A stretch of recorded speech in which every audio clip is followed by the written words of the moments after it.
सादर नमस्कार साथियों। आज हम प्राथमिक विद्यालय मटिया नगला फरीदपुर बरेली के सहायक अध्यापक श्री लोचन सिंह जी से मिलने जा रहे हैं।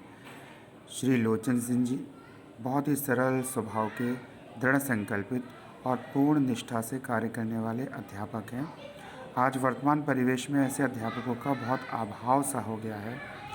आप छुट्टियों के दिन में भी अध्यापन कार्य करते हैं, विद्यालय में कभी बीएलओ के काम से आते हैं, तब भी छुट्टी के दिन भी बच्चों को पढ़ा देते हैं और घर पर भी रहकर पूरा समय का सदुपयोग करते हुए बच्चों के लिए टीएलएम का निर्माण करते हैं। और भी बहुत सारी क्वालिटीज़ आपके अंदर हैं। आप शिष्य वत्सल हैं, क्षमतावान, क्षमाशील, कर्तव्यनिष्ठ, कर्मठ और सब अभिप्रेरणा से कार्य करने वाले शिक्षक हैं। और स्टाफ के साथ, विद्यार्थियों के साथ, अभिभावकों के साथ बहुत ही सरल और मधुर संपर्क रहता है आपका। तो मिलते हैं श्री लोचन सिंह जी से। नमस्कार लोचन जी, आपका हार्दिक स्वागत और अभिनंदन है। तो सर, थोड़ा सा अपने बारे में बताइए, आपकी ज्वाइनिंग कब की है और क्या क्या आपके पास अनुभव है शिक्षण का? सर, मेरी ज्वाइनिंग जो है प्राथमिक विद्यालय मटिया नगला में सहायक अध्यापक के रूप में 19 मार्च 2016 से है। और इससे पहले मैंने प्राइवेट स्कूलों में कई जगह काम किया है। 2002 से 2015 तक लगभग 13 साल मैंने प्राइवेट स्कूलों में पढ़ाया है। सर ये बताइए, आप बहुत ही बच्चों के फेवरेट, गार्जियंस के फेवरेट और स्टाफ के फेवरेट टीचर हैं।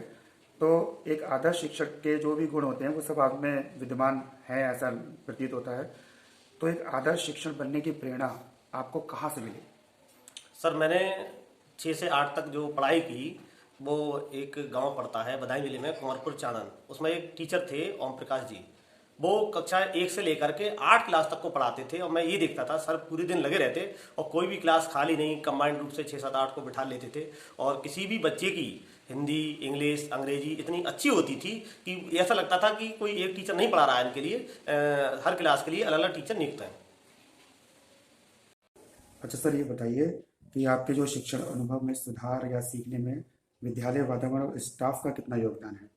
सर, सभी का बहुत महत्वपूर्ण रोल होता है, क्योंकि जब मैं कहीं मुझे जाना है तो मेरी क्लास को दूसरा अटेंड कर रहा है, और अगर मैं लगातार पढ़ाऊंगा तो मैं अपनी क्लास को बेहतर बना सकता हूँ।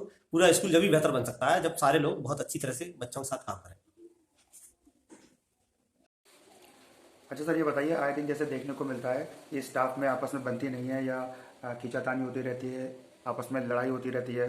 तो आपका स्टाफ इस मामले में किस प्रकार का है, कैसे देखते हैं आप? सर, हमारा स्टाफ बहुत ही सहयोग की भावना का है और सभी लोगों में बहुत ही आपस में प्रेम भाव से एक दूसरे का सहयोग करते हुए पढ़ाते हैं। और किसी में भी स्कूल के अंदर मनमुटाव नहीं है। और एक बेहतर स्कूल तभी बन सकता है जब हम सभी लोग बहुत अच्छी तरीके से काम करें।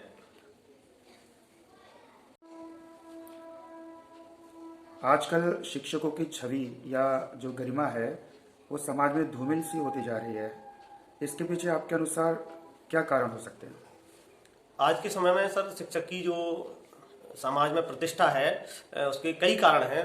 एक तो ये कि मैंने एक स्कूल में देखा कि वहाँ बच्चे जो है वो बहुत अच्छा हिंदी पढ़ रहे थे, अंग्रेजी में अच्छे थे, मैथ में बहुत अच्छे थे।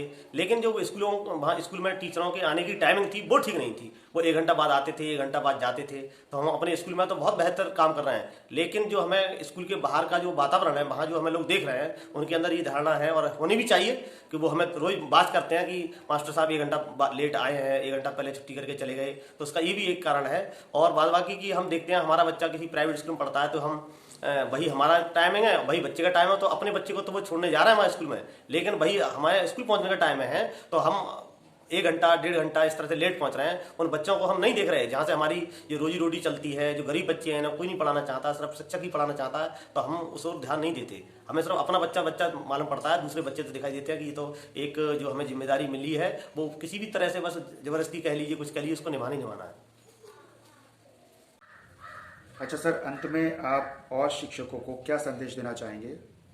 मेरा सर यही संदेश है कि हम जिस देश में रहते हैं, जिस समाज में रहते हैं, तो हम उसको तभी महान बना सकते हैं, बेहतर बना सकते हैं जब हम उसको सही से काम करें, समय से आएँ, समय से जाएं। और जब तक स्कूल में रहें तब तक बच्चों के लिए मेहनत से पढ़ाएं। पूरे दिन हम अगर ये काम करेंगे तो हमारा जो विद्यालय है वो अच्छा बनेगा, हम जिस राज्य में रहते हैं वो अच्छा बनेगा और फिर देश अच्छा बनेगा। और जो कुछ विभाग की कमियां हैं कि बहुत सारे काम हैं जिनको हमें करना पड़ता है, तो उनके साथ साथ भी वो भी काम करने हैं और अपना काम जो हमें मूल काम मिला हुआ है, तो मुझे तो सबसे अच्छा अपना काम जो मूल काम है बच्चों को पठन पाठन का सबसे बेहतर वो लगता है। चलिए, बहुत बहुत धन्यवाद सर। Thank you sir. और निश्चित रूप से हमारे जो और शिक्षक और गण हैं वो भी आपके इस उद्बोधन से लाभान्वित होंगे और वो भी बेहतर काम करने का प्रयास करेंगे। निश्चित रूप से बहुत अच्छा काम कर रहे हैं बेसिक में जो टीचर्स हैं, और कुछ सुधार की भी आवश्यकता है।